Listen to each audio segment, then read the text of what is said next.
کہ اللہ مسببُل اسباب ہے، وہ اسباب کا پابند نہیں ہے، وہ اسباب کا محتاج نہیں ہے، اسباب اس کے محتاج ہے۔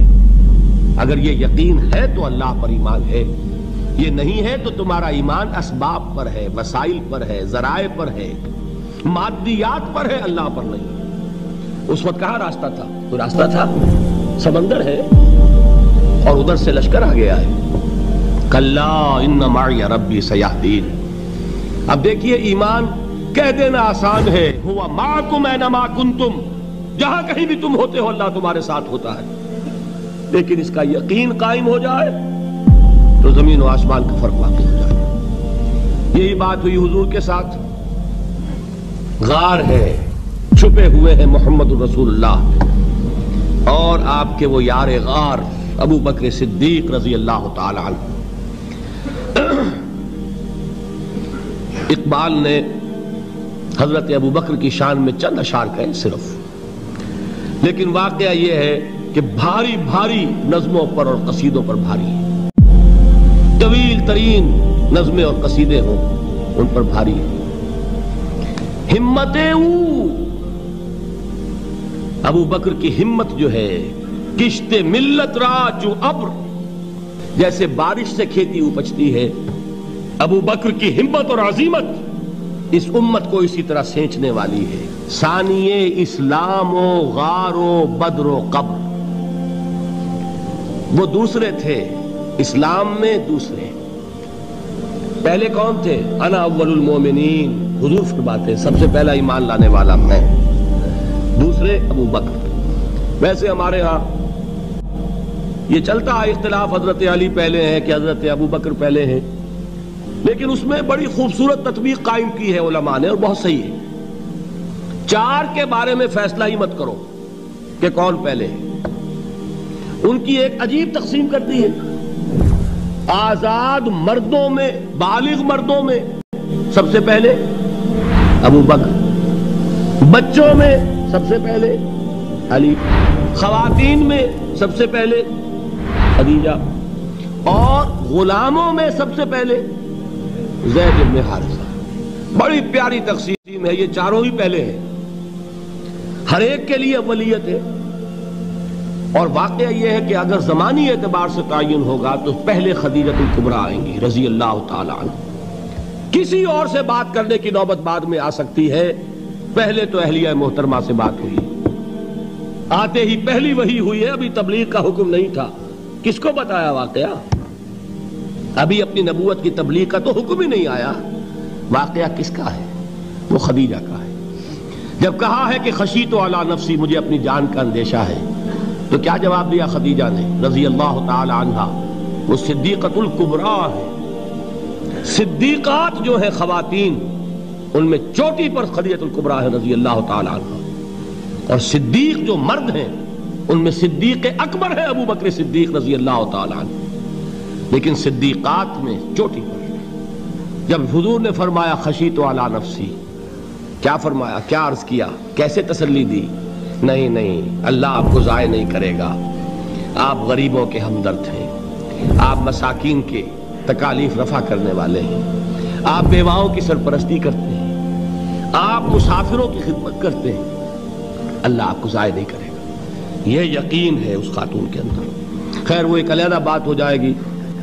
میرے دل پر حضرت خدیجہ رضی اللہ تعالیٰ عنہ کی شخصیت کا بڑا گہرا نقش ہے، جو وہ کوئی اور ہی وقت اور موقع ہوا تو بیان ہوگا۔ بہرحال اقبال نے ایک مصرے میں جو چار اولیتیں جمع کر دی ہیں، ہمتیں کشت امت را چو ابر، ثانی اسلام و غار و بدر و قبر۔ اسلام میں حضور کے بعد پہلے کون؟ ابو بکر۔ غار میں حضور کے ساتھ کون؟ ابو بکر۔ بدر کی رات اللہ کا رسول سربسجود وہ جھاڑ، وہ گھاس پھوس کی جو جھوپڑی بنائی گئی تھی، اور وہاں تلوار ننگی لے کر پہرا دینے والا کون؟ ابو بکر۔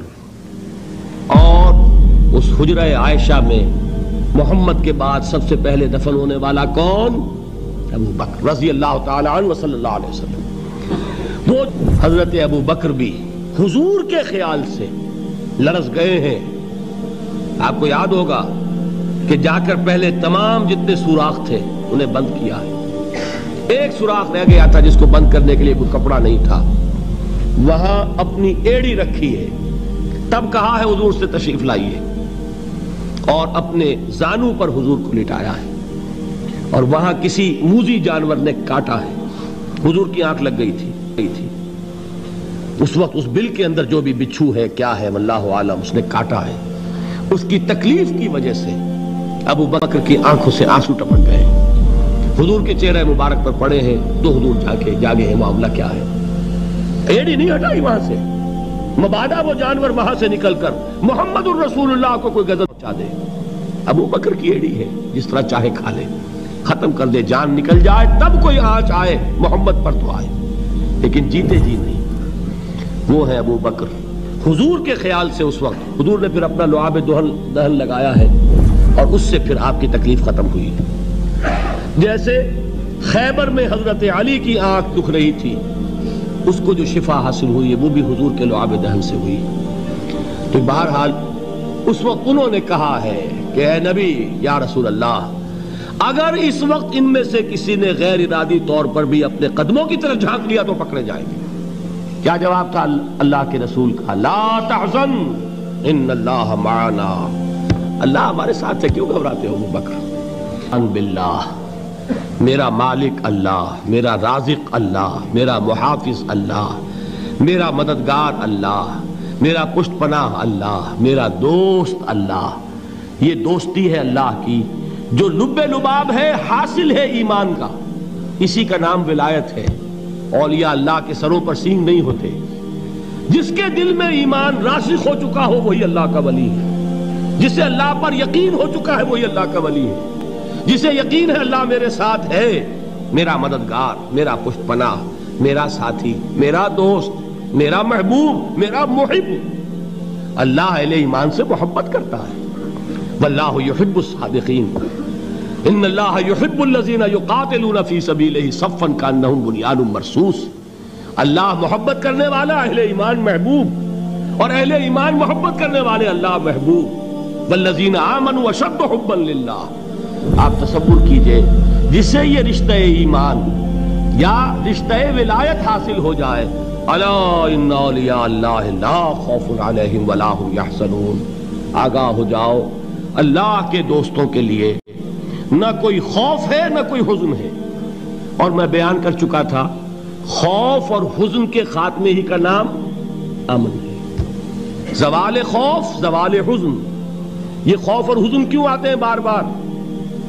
اللہ تخافوا ولا تحزنوا، دونوں آ گئے، الا ان اولیاء اللہ لا خوف علیہم ولا هم یحزنون، پھر وہی دو۔ وہ کیوں ہے؟ خوف ہوتا ہے کسی مستقبل کی بات کا، یہ نہ ہو جائے، وہ نہ ہو جائے، یہ نقصان نہ پہنچ جائے، یہ تکلیف نہ ہو، یہ غضب نہ آ جائے، خوف ہے مستقبل سے۔ حزن ہے یہ کیوں ہوا، یہ نہیں ہونا چاہیے تھا، یہ میرا فلاں چیز میرے ہاتھ سے جاتی رہی ہے، فلاں موقع نکل گیا، اب بیٹھے ہوئے ہیں اندر ہی اندر کڑ رہے ہیں، صدمہ ہے اور رنج ہے۔ اور جو اللہ پر ایمان رکھتا ہے وہ جانتا ہے ما اصاب من مصیبت فی الارض ولا فی انفسکم الا فی کتاب من قبل ان نبرأها ان ذلک علی اللہ یسیر لکی لا تعصوا علی ما فاتکم ولا تفرحوا بما آتاکم واللہ لا یحب کل مختال فخور۔ اس زمین میں یا تمہاری جانوں میں کوئی تکلیف، کوئی مصیبت نہیں آ سکتی سوائے اس کے کہ جو اللہ نے لکھ دی ہو، اس سے پہلے کہ وہ ظاہر ہو۔ جس کو یہ حقیقت معلوم ہو گئی اس کو یہ طرز عمل اختیار کرنا چاہیے، جو چیز چھن جائے، جاتی رہے، چھوٹ جائے، اس پر افسوس نہ کرو۔ کس نے چھینی؟ دوست نے۔ دوست کے فیصلے پر شکایت، دوستی کو بٹا لگا رہے ہو، سرے تسلیم خم ہے جو مزاج یار میں آئے۔